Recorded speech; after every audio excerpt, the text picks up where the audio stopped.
So, I'm sure everybody is very depressed about the fact that we got no new JJK episode this week, but never fear, because I can still make a video on the bonus content that was hidden at the end of the recap episode that was posted on YouTube. Yes, we have additional scenes for Kashimo, Higuruma, and Reggie Star. Two of which are considered very iconic panels, one of which actually caused a lot of controversy online in Kashimo's introduction because of the fact that the panel wasn't actually present in the episode. Yes, I know all this stuff about Gosho not adapting the manga to anime in a one-to-one style exactly is kind of coming back to bite all the haters because we now have this panel, and also because Gosho and his amazing talent is unfortunately leaving Jujutsu Kaisen at the end of Season 3 Part 1. I'm going to talk a bit about that as well. Actually, I'm going to talk a lot about that because there are some very important things I need to clear up, and a lot of people have been misinformed about what the situation with JJK and Mappa moving forward actually is, so I'm just going to clear that all up later. But first, I want to talk about these additional scenes because I was not expecting that this week, and as much as it's not a substitute for a new episode, I think it's pretty cool what we get to see.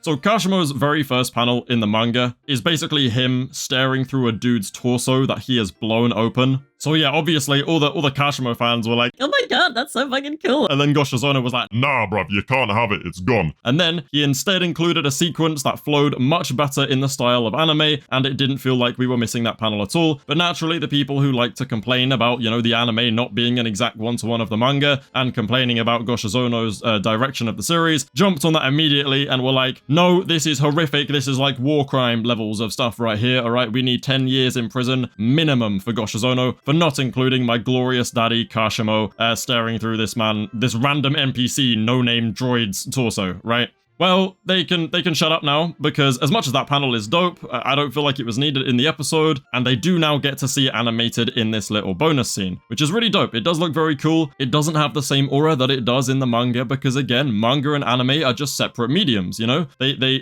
kind of have different vibes, different auras, different kind of tones, and it just is a better panel for the manga. I feel like now that I've seen it in the anime, okay, it's very cool. Maybe we could have had it, sure. But I don't think it was necessary, Anyway, that's pretty much like it for the new Kashimo stuff. I already know if I look online, I'm gonna see people saying, "Oh, we shouldn't have to see this in a recap episode. It should be in the actual." Well, just shut up, bruv. I don't care. And then we see Reggie Star, who I'm not going to spoil anything, but he is a Calling Games player that is going to be important very soon in this season. And he is a reincarnated sorcerer that is running a little squad of Calling Games players. He sat just sort of cross-legged or a farming in the dark for no real reason. And I'm not going to spoil his technique, but it is very cool. And for anime onlys, I would encourage you to pay attention to his room, like he's got kind of paper contracts and receipts lying about the place, which could maybe be... Alright, that's a little bit on the nose. I'm sorry, but yeah, he's very cool. I don't know why he sat there aura farming like he's not about to put on a dress made of receipts and then kick the shit out of a teenager, but whatever. He's cool. But then the episode ends kind of teasing what the next episode is going to be about, which is, of course, Higuruma Hiromi. Now, Higuruma Hiromi is the player that Yuji and Megumi are actually looking for in the Culling Games, and he is the guy with 100 points who has not yet made a rule, so they need to go and collect his points. Yes, he is in a bathtub, and yeah, you are seeing things correctly, and no, there is actually no real valid reason for him being in a bathtub. It's not like it's teasing something, and you're gonna get an amazing Jujutsu explanation for why he's in a bathtub next episode. It's not gonna happen. He's just in a bathtub, fully clothed. It is what it is. But yeah, there's this very iconic manga panel that is him holding his face in exasperation, which has been adapted in this actual bonus scene. Pause. Editor Allons here. Sorry guys, I messed up. I'm sure you're rushing to tell me in the comments that the moment that is animated with Higuruma holding his face in the bathtub is actually not the same scene as when he holds his face in the manga. That's my mistake.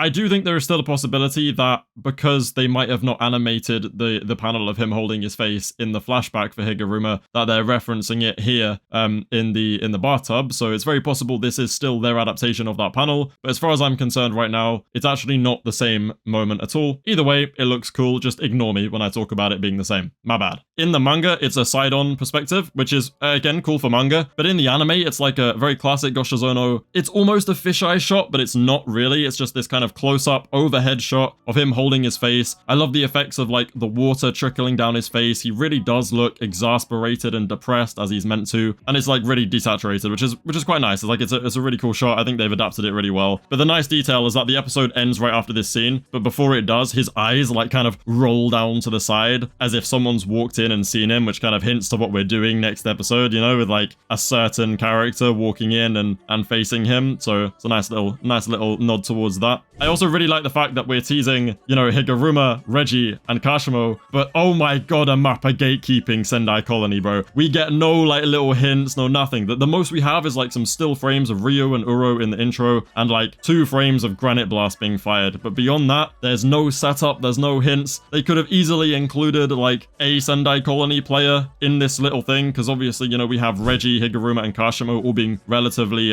piled together fights in the manga. They kind of happen one after the other. But in between them is Sendai Colony, and we're getting no teasers for it. So I know they're gatekeeping their stuff, because that fight is going to be mental, bro. I don't care if you're an anime-only manga reader, Yuta hater, Yuta lover, I don't care. It's going to be peak fiction, bro. And it's going to be Goshizono's final work before he leaves Jujutsu Kaisen. Yeah, so this kicked up some controversy, obviously, because it was very sudden news, and absolutely everybody has a right to be worried about it, alright? I completely understand that. I am optimistically worried as well. That doesn't really make sense, but I'm sure you get what I mean. And there tends to be like 3 responses to Goshizono's contract expiring. There's the first response, which is, oh my god, Goshizono was so good, now the show is going to be terrible, which is silly. And then there's, oh my god, Goshizono's so good, I'm sure they're gonna, you know, account for this and bring in someone who is able to like fill Goshizono's shoes, and the team are going to continue making peak because Goshizono laid the foundation. That is the sensible response, while being optimistically worried, like I said. Still okay to be concerned, but I feel like that's the appropriate response, you know? People act like Goshizono in isolation as one man makes the entirety of Jujutsu Kaisen, which is not true. Right, sure, he's the director and he storyboards a lot of the episodes, and he has some very unique little gimmicks that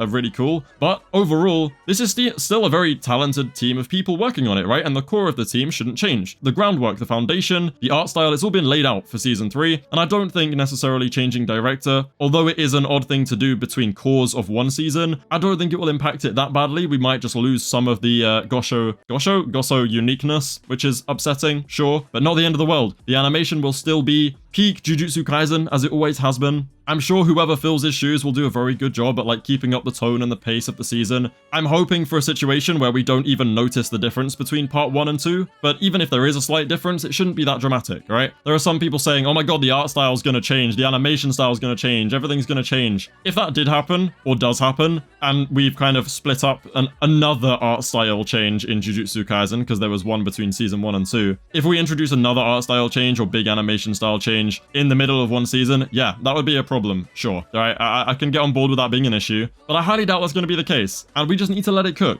alright? We just need to let him cook. And then the third response to this news is the people being like, oh my god, yes, Goshizono's gone, thank god, we can now get a very boring and flavorless and soulless one-to-one adaptation of the manga in the form of an MMV. Okay, that's a little bit dramatic, but that's what these people sound like. You know, personal preference, if you don't like Gosso style, then fine, but if you don't like it, then don't watch it, you know? Like, these people still watch it every week, just because they want to complain about it online. I don't know, it's weird. Just watch the show, man. But yeah, I just want to clear up that this shouldn't be a big deal, and I also want to clear up that Goshizono is leaving because his contract expired. He was contracted to direct season 2 and season 3 core 1. Alright, he has not been chased out by the fans, he's not been chased out by negative backlash. Alright, this has got nothing to do with, you know, 5 people online saying how Gosso's work is bad. No, it's nothing like that. It's just a simple, his contract expired and he's going on to do other things. He might even come back for Gojo vs Sukuna. He might even come back for season 4. We don't know. All we know is that his contract doesn't cover season 3 core 2. And then I also just want to clear up that, you know,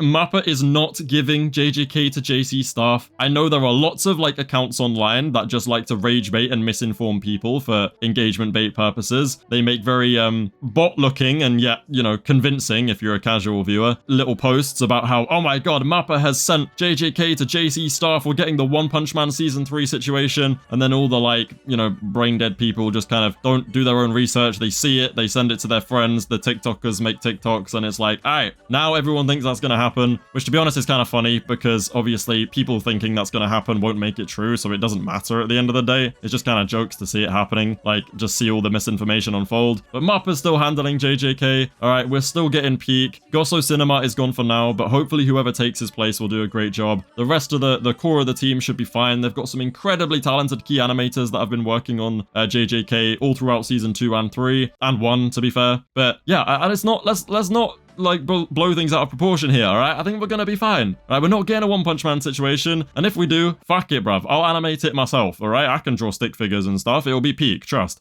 Anyway, that's all I want to yap about. God knows how I managed to get this video over 8 minutes, bro. It's literally 5 seconds of bonus scenes and me yapping about a guy, like, a dude's contract expiring. I don't know. It's unscripted. I just wanted to rant. I just wanted to waffle. I wanted to give you guys something to watch while there's no episode, because I know we're all feeling that withdrawals right now from JJK, so, you know, you're welcome, basically. I'm gonna stop ranting, because this is gonna be a pain in the ass to edit, bruv. I don't even know what I'm talking about at this point. All right, like, subscribe, like again. Just make sure you're subscribed and liked. Check out the memberships, like and subscribe, and I will see you for the next episode. Bye bye.